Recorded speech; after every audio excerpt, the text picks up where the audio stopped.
entramos de lleno hablando de la enfermedad de Gaucher, que con todo y que es una enfermedad poco frecuente, ¿verdad? Dentro de los trastornos por depósito lisosómico, pues es la que con más frecuencia se involucra aquí, ¿verdad? Ahora sí que entre la rara, la menos rara. Enfermedad de Gaucher, de manera morfológica muestra grandes células fagocíticas distendidas, ¿verdad? Que son llamadas así, células de Gaucher, distribuidas en múltiples órganos como el hígado, el vaso, la médula ósea, ganglios linfáticos, amígdalas. Típicamente, las células de Gaucher muestran un aspecto de un citoplasma más que ser vaculado como fibrilar, ¿verdad? Sí, incluso algunos dicen que el aspecto de las células de Gaucher es como si estuviéramos viendo una especie como de papel arrugado, ¿verdad? Suelen ser grandes, de hasta 100 micras de diámetro, ¿verdad? Con núcleos excéntricos. Muy importante, las células de Gaucher, sobre todo esas que tienen un patrón balonoide, muy balonoide, muestran positividad para el PAS, ¿sí? Son PAS positivas y con la microscopía electrónica pues se puede corroborar, ¿verdad? La gran cantidad de lisosomas distendidos, ¿verdad? Cargados de este material que no se puede metabolizar, ¿verdad? Lo refieren material de aspecto lipídico a manera de bicapas, ¿verdad? Como si fuera manera de una pila de bicapas. Esta es una imagen, ¿verdad? Arriba un right de las células de Gaucher. Vean el citoplasma intensamente distendido, ¿verdad? Es una degeneración globoide, ¿verdad? Algunos dicen que este aspecto del citoplasma es como si fuera de un papel arrugado más que vacuolado.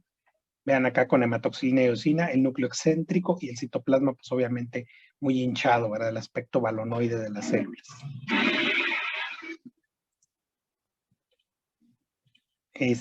Pues encontramos linfadenopatía, la cual puede ser de leve a moderada.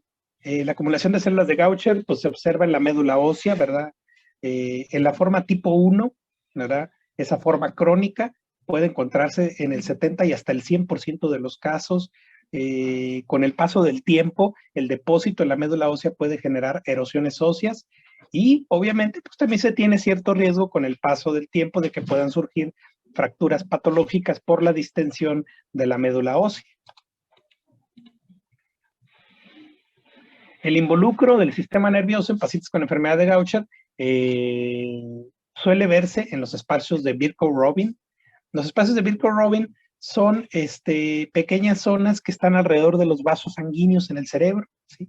Ahí podemos encontrar involucros de células de Gaucher. Es importante saber que el depósito de este material lipídico no se encuentra en las neuronas de manera preferencial, no suele verse ahí, pero teóricamente se sabe, ¿verdad?, que la acumulación en las células fagocíticas de este material no metabolizado, ¿sí? Y sobre todo cerca de los vasos sanguíneos, como les decía, en estos espacios de Bircow, puede propiciar la secreción de citocinas, y estas citocinas son las que a fin de cuentas empiezan a matar neuronas que están ahí cerca, y este deterioro neuronal poco a poco cada vez mayor, pues empieza a traer esos síntomas que pueden ser neurodegenerativos. No olvidemos los patrones de la enfermedad de Gaucher, la tipo 1, la más frecuente, ¿sí? Con signos y síntomas que pueden aparecer en la edad adulta, relacionado con esplenomegalia y sobre todo con involucro de médula ósea. Eso es muy importante que no olvidemos, involucro de médula ósea. Pues obviamente es una enfermedad lenta, con un deterioro progresivo, pero da la oportunidad de tener una vida prolongada. Mientras que la enfermedad de Gaucher tipo 2 y tipo 3, el involucro del sistema nervioso central es intenso, con disfunción, convulsiones y deterioro mental progresivo. ¿Ok? Eso es en relación, ¿sí?, a la enfermedad por depósito lisosómico más frecuente. Luego tenemos un grupo de enfermedades por depósito que son muy raras, la verdad. De hecho, vienen hasta ahí en el cuadro de los errores innatos del metabolismo. Yo creo que de todas las que hemos hablado, estas son las menos frecuentes, las mucopolisacaridosis. Fíjense que estos engloban a síndromes, porque engloban a varios síndromes, en donde hay una deficiencia de enzimas, ¿sí?, deficiencias enzimáticas relacionadas con la degradación de los glucosaminoglucanos. Entonces, estas enzimas, ¿verdad? Degradan azúcares terminales, ¿verdad? Degradan o remueven azúcares terminales de polisacáridos, ¿verdad? Entonces, las mucopolisacaridosis, en su abreviatura, involucra varios síndromes, los cuales se les dan números romanos, de la 1 a la 7, ¿verdad? Que son de manera descritas de acuerdo a la deficiencia de la enzima que está involucrada. Prácticamente todas estas mucopolisacaridosis tienen un patrón, ¿sí?, de herencia AR, autosómico recesivo, como los errores innatos del metabolismo, salvo una, el síndrome de Hunter, que tiene un patrón de herencia recesiva ligada al cromosoma X. ¿Qué manifiestan las mucopolisacaridosis? Pues las mucopolisacaridosis pueden manifestar múltiples rasgos, desde fenotípicos y que van desde facies tosca, opacidad corneal, rigidez articular, retardo mental. Si se hacen mediciones de los mucopolisacáridos en orina, se puede observar un acúmulo en la secreción de mucopolisacáridos, ya que estas moléculas no pueden ser metabolizadas por la carencia enzimática. Entonces, los mucopolisacáridos acumulados, pues por lo regularmente los encontramos en el sistema fagocítico mononuclear, que quiere decir macrófagos. También en células endoteliales, en la pared íntima, ¿sí?, en el músculo liso de la íntima de los vasos y también hasta los fibroblastos. Pues obviamente distribuidos en todo el cuerpo. Sitios comunes de mayor involucro, pues lo tenemos en el vaso, en el hígado, en la médula ósea, ganglios linfáticos, vasos sanguíneos y sobre todo, muy importante, en el corazón, por el riesgo de morbimortalidad que tienen estos pacientes. Al micro, pues obviamente vamos a ver que las células afectadas pues muestran un gran citoplasma claro por este material que no se tiñe con técnicas de rutina. En la microscopía electrónica pues se puede observar, ¿verdad? Numerosas vacuolas diminutas, ¿verdad? Y que contienen pues obviamente estos lisosomas, ¿verdad? Se sabe que el material es un material finamente granular, ¿verdad? El cual es Paz positivo. En la parte clínica, pues domina un crecimiento del hígado y del vaso, ¿verdad? Hepatosplenomegalia, puede haber deformidades esqueléticas, lesiones valvulares, estoy ya refiriéndonos en el corazón, depósitos por debajo del endotelio de los vasos sanguíneos. Esto es interesante, las mucopolisacaridosis, depósito subendotelial. Y este depósito suele tener cierta preferencia sobre las coronarias, ¿sí? También podemos encontrar, ¿sí?, depósitos en vasos del cerebro, ¿verdad? Y es muy importante no olvidar que esta preferencia por el depósito en el endotelio, en el subendotelio de las coronarias, pues involucra un riesgo, ¿sí? Involucra un riesgo de infarto, de necrosis isquémica. Bueno, luego tenemos el grupo de las glucogenosis. A ver, denme un segundito.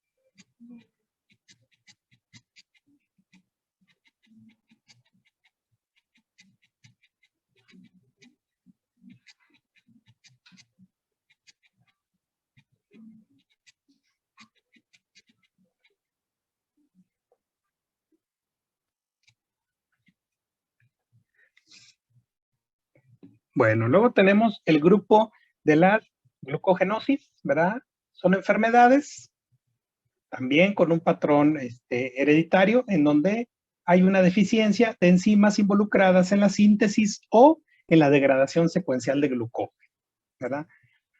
El grupo de las glucogenosis es un grupo extenso, ¿verdad? porque la distribución de las enzimas pues, se encuentran en muchos sitios. Podemos tener enfermedad solamente limitada a algunos sitios con afección de algunos órganos, o podemos tener patrones de distribución de glucogenosis que abarcan pues, prácticamente a toda la economía del cuerpo. Puede ser prácticamente sistémica. Aquí está la clasificación de las glucogenosis, tipo hepático, tipo miopático. Estas, por ejemplo, que son muy selectivas o suelen ser algo selectivas, tipo hepático, el famoso síndrome hepatorrenal, la enfermedad de Von-Guert. Aquí está la deficiencia enzimática, glucosa 6-fosfatasa, la tipo miopático, ¿sí? El síndrome de McArdle, la fosforilasa muscular, que es la afectada, y las famosas glucogenosis generalizadas, que involucran, pues obviamente, todo el cuerpo, ¿verdad? Entre ellas encontramos a la enfermedad de Pompe, ¿verdad? Pues aquí tenemos la distribución de lo que son el arreglo de la clínica, ¿verdad? Que involucra. Vamos a conocer así a grosso modo las familias de estas glucogenosis. Vean, por ejemplo, las formas hepáticas de glucogenosis, pues la deficiencia hereditaria de enzimas hepáticas, porque se da este predominio en el hígado, pues involucra la no degradación de glucógeno almacenado. ¿Cuál es la característica más importante en la parte clínica de las formas hepáticas de glucogenosis?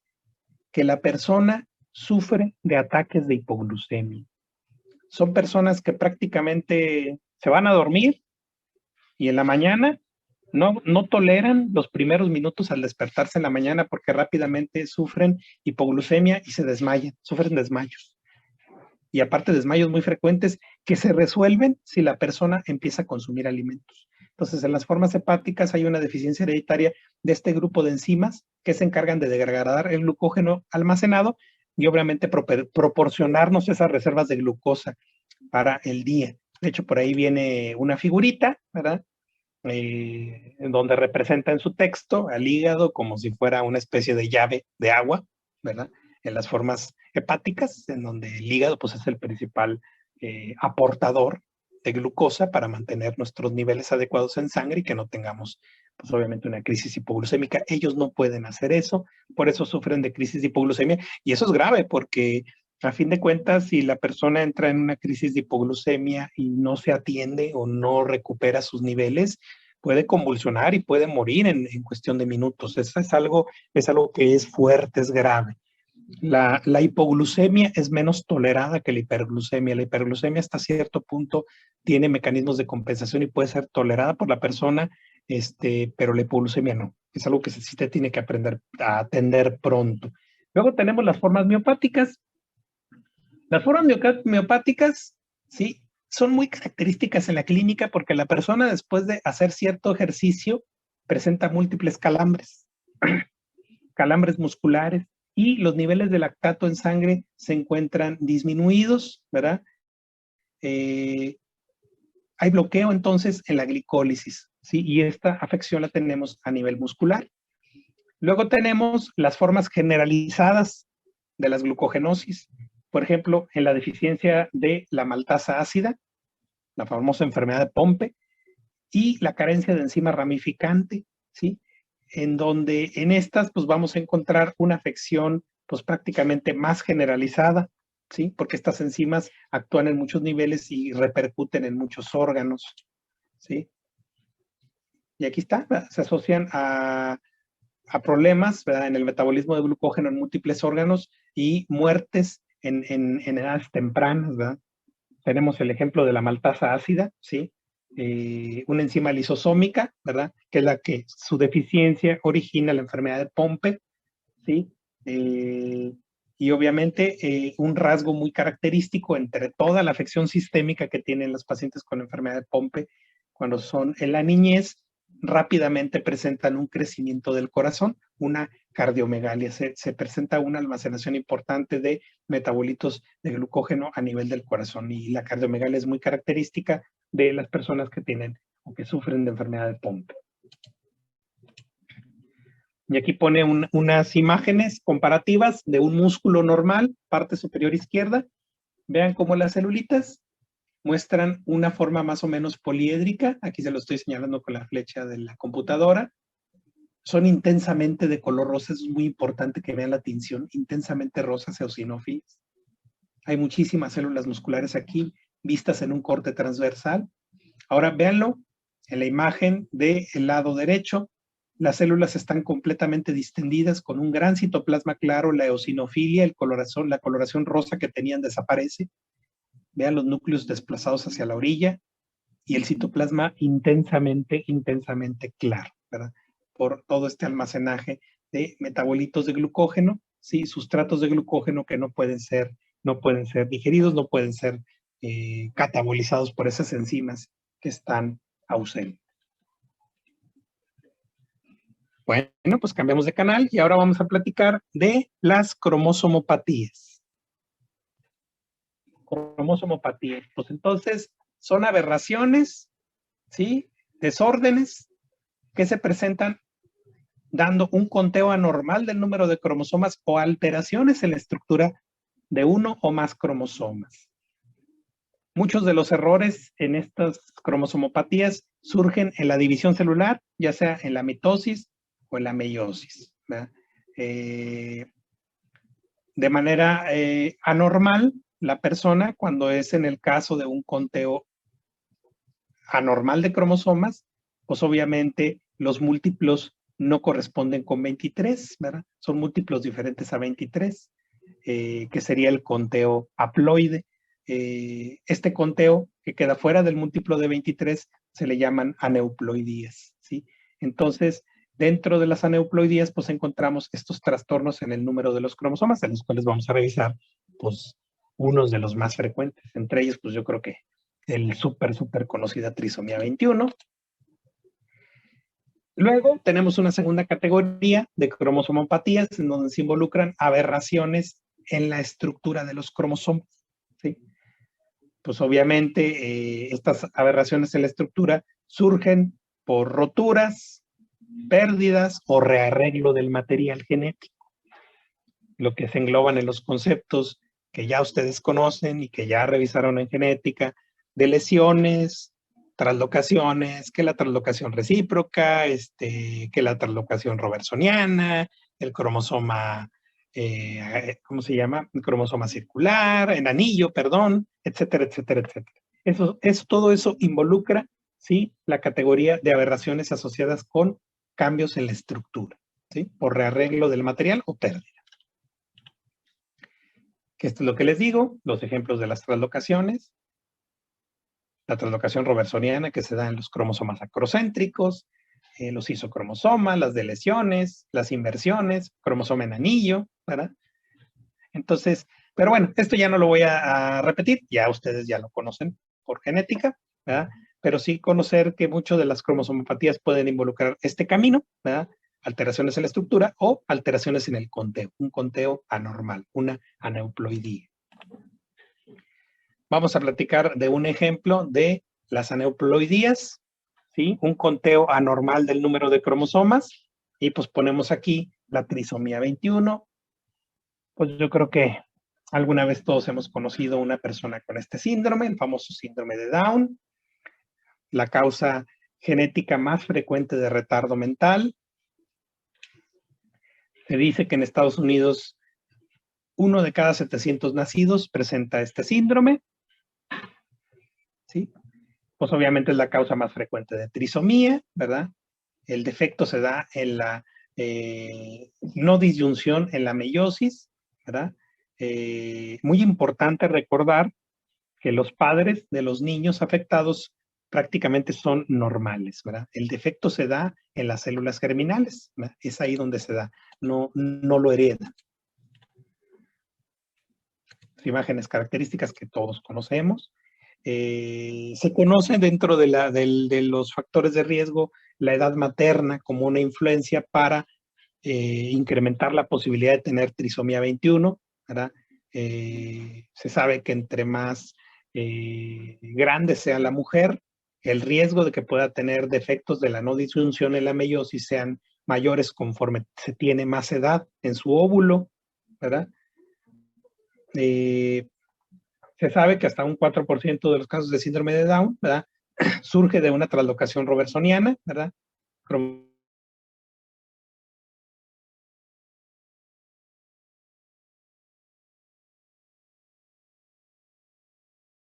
cromocéntricos. Aquí tenemos una 21, aquí lo observamos aquí abajito, ¿ya? En el conteo cromosómico, los 3 cromosomas 21. Y un porcentaje muy mínimo de los pacientes que tienen síndrome de Down se les conocen mosaicos, porque mezclan células sanas con células trisómicas, por decirlo así, ¿verdad? Pues obviamente el mosaicismo surge porque la no disyunción no se da en la meiosis, se da ya en la mitosis, ¿verdad? En los estadios tempranos de la embriogénesis. Lo interesante de los mosaicos, ¿verdad? Está en que los signos y síntomas sí pueden ser variables, incluso el deterioro o el retraso mental también puede mostrar variaciones, porque en teoría y también en la práctica, pues se ve que es una enfermedad que no sería tan grave al tener un conteo de células con cromosomas normales y conteo con células con la trisomía. Doctor, tengo una pregunta. ¿Sí? Entonces, ¿el síndrome de Down no se hereda? O sea, ¿no tiene patrones de herencia? No tiene patrones de herencia. El proceso de cromosomopatía, el conteo anormal de los cromosomas, se da en el proceso de división del óvulo. Por eso les digo, tiene más riesgo la mujer. En las células germinales, en sus células germinales, se da como algo de novo, ¿sí? No tanto, porque cuando uno lo refiere que lo hereda, se refiere a que el padre tiene la enfermedad. Cuando dice, es que es un patrón hereditario que viene de los padres. Bueno, se refiere más que todo a que ahí la palabra heredad es que ya lo traen los papás, pero ese proceso se da en novo, ¿sí? Se da en novo y porque tú ves a los papás y pues, cuántos no hemos conocido los papás de los que tienen hijos con síndrome de Down y son personas absoluta y completamente normales. El proceso se da en las células germinales, obviamente incrementado por la edad como factor de riesgo, ¿verdad? Gracias, doctor.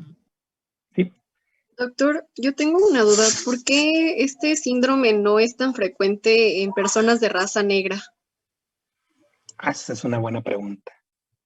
Vamos a preguntárselo a la doctora Chaco. No, desconozco. Habría que ponernos a investigar, ¿eh? Habría que ponernos a investigar qué patrones genéticos puedan tener ellos que lo hagan ser menos, porque sí es menos frecuente, exacto. Pero sí, Ok, gracias, doctor. habría que formulárselo a la doctora Chapa, es una buena pregunta. Entonces, les digo que de manera característica, pues los niños que muestran el síndrome de Down, pues típicamente son niños muy gentiles, ¿verdad?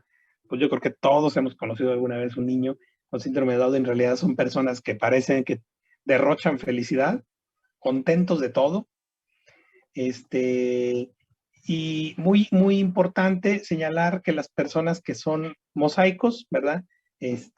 Pueden tener cambios fenotípicos variables, incluso verse casi normales, incluso con una inteligencia cercana a lo normal, porque esto depende de la cantidad de células que se encuentren afectadas por la trisomía. Si en realidad son muy poquitas, pues las posibilidades del deterioro mental. Otra imagen. ¿Cuál es la bronca con las personas que tienen esta trisomía? Y eso es lo que ustedes deben de saber como médicos generales, ¿verdad? Y no deben de olvidar que una persona que tiene trisomía 21, la verdad, un segundito.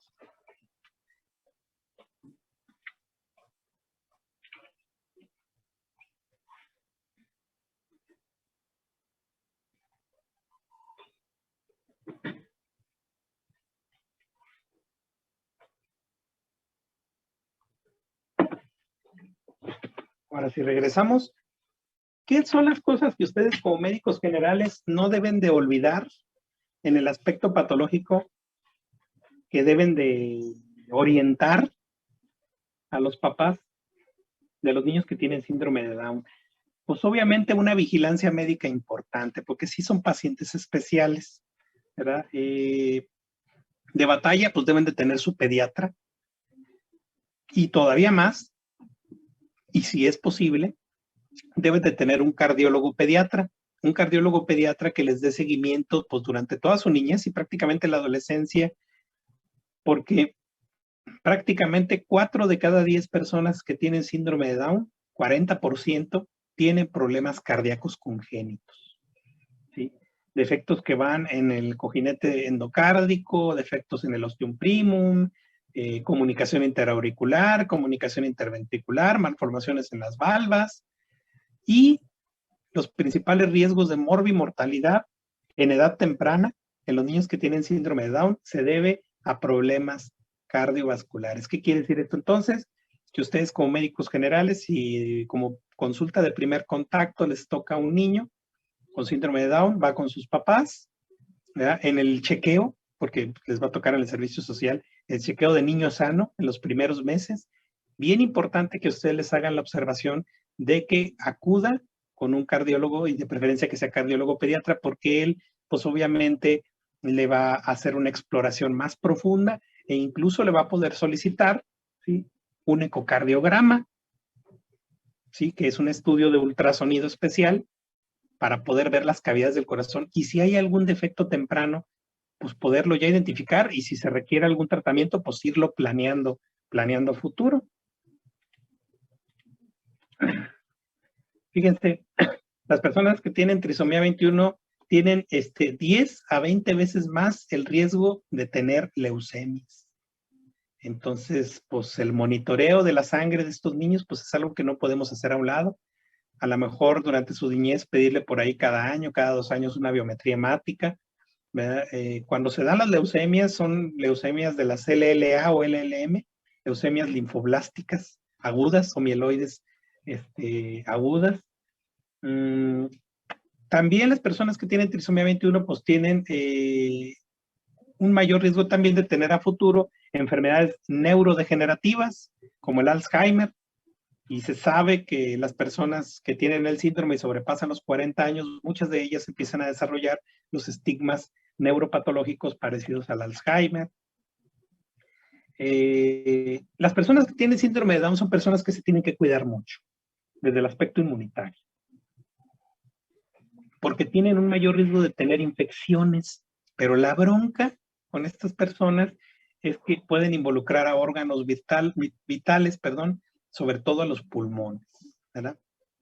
Entonces, sí son personas que hay que tenerlas en un monitoreo constante y si tienen una infección de vías respiratorias, pues hay que cuidarlos mucho, ¿verdad?, para evitar que se compliquen precisamente, porque muchas de las infecciones respiratorias, y esto véanlo a las personas mayores, se complican y de empezar con un dolor de garganta, con una faringoamigdalitis o con una gripa, se transforman en neumonías y aguas. A veces las neumonías son las que terminan acabando con la vida del viejito, ¿verdad?, por una complicación de una infección superior. Entonces, en el caso de estos pacientitos, pues sí hay que tener con mucho cuidado.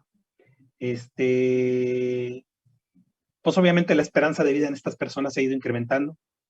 Yo conozco gentes que tienen la trisomía 21 y tienen arriba de 45 años, o sea, ya les va mejor porque ya hay más medidas de soporte. Y ahí, me queda menos de un minuto, me salgo y les mando el link.